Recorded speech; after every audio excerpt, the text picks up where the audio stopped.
Hello po and welcome po sa aking vlog. By the way, ako nga po pala si Christian RJ ko. Ako po ay kabilang sa Persons with Disability o mas kilala sa tawag na PWD.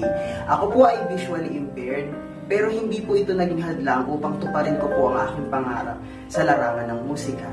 Sana po ay masamahan niyo po ako at masuportahan sa aking musical journey sa pamamagitan po ng pag-subscribe, like, and share ng aking pong mga videos. Maraming salamat po and stay positive in life.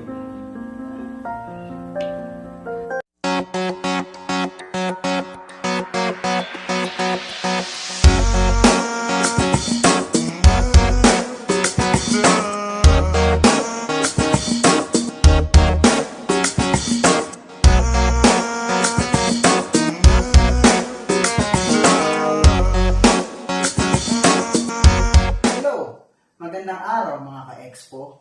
Tara at ating explorein yung bagong topic na natutunan ko sa aking professor, which is the coordination exercise. So yung coordination exercise daw po ay may kinalaman upang mas lalo nating ma-feel yung 8 note using triplets. So halika, subukan po natin. So ang timekeeper daw po natin ay ang ating left hand. Then ito po ang example. Nandito po tayo sa C major scale.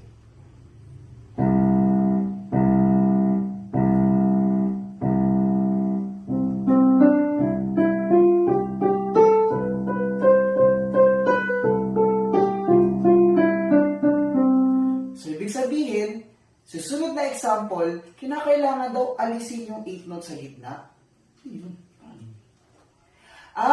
Parang ghost note yung isang nota.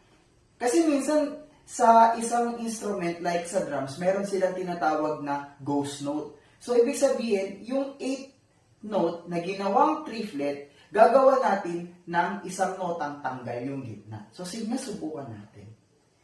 Magiging imaginary lang yung triplets, yung isang nota ng 8 notes sa triplet, yung gitna. Sige, subukan natin. Timekeeper, left hand again.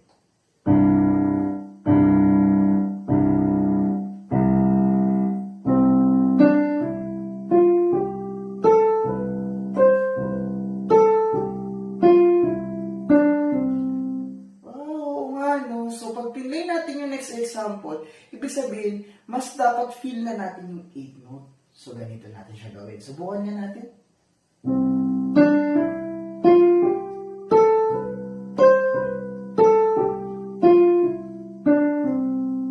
Yun.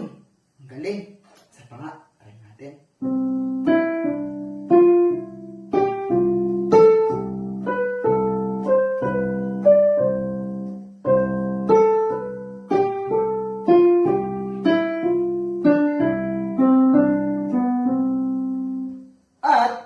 Pag gusto daw nating practicing siya, maganda practicing din daw natin ng may kaliwang kamay.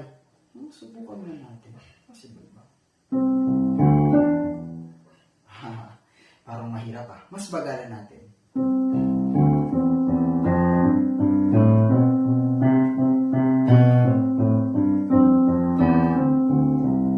Yun. So, hindi kailangan mabilis. So, kinakailangan practicing natin siya ng mas mabagal para mas makuha natin yung tempo. So, sige, subukan natin ng both hands.